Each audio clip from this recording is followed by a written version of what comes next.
আমারে দিয়েইবেন কখন? কোথায়? আমার মামার বাড়িতে। আচ্ছা মায়া, তোমার মামা যদি তোমাকে আশ্রয় না দেয় তখন? দরকার পড়লে মানুষের বাড়িতে বান্দি খাইটা খামো, তারপরও আপনার লোকে সংসার করবো না। আচ্ছা ঠিক আছে, তুমি তোমার মামার সাথে কথা বলো, উনি এসে নিয়ে যাক। আর তুমি যদি চলে যেতে চাও আমি তোমাকে জোর করব না, কারণ জোর করে কাউকে ধরে রাখা যায় না। তবে একটা কথা, আমিও তো মানুষ, আমার মান সম্মানের দিকে একটু খেয়াল রেখো। যাও নাস্তা করে নাও।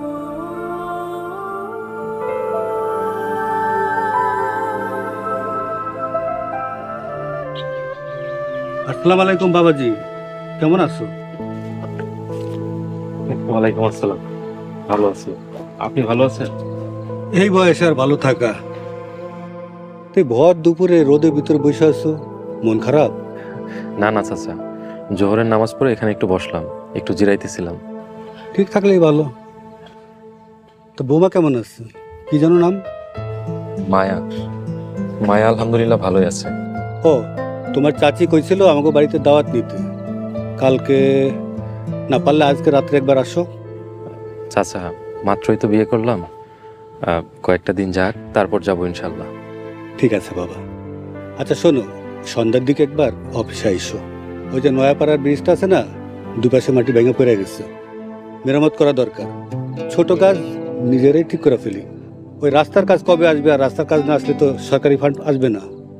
এই বিষয়ে তোমার সাথে একটু আলাপ করতে চাইছিলাম। চাচা সবে মাত্র বিয়ে করলাম, একটু ব্যস্ততার মধ্যে আছি।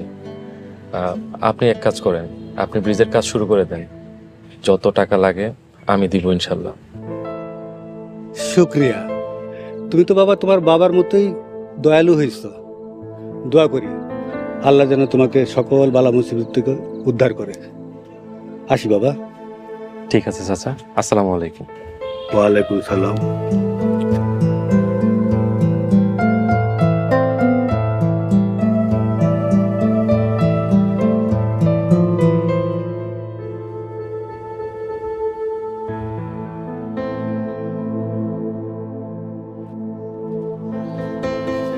আম্মা আসসালামু আলাইকুম। ওয়ালাইকুম আসসালাম। বাবা, দুপুরবেলা খাওয়া দাওয়া করছোস? জি আম্মা, খাওয়া দাওয়া করছি।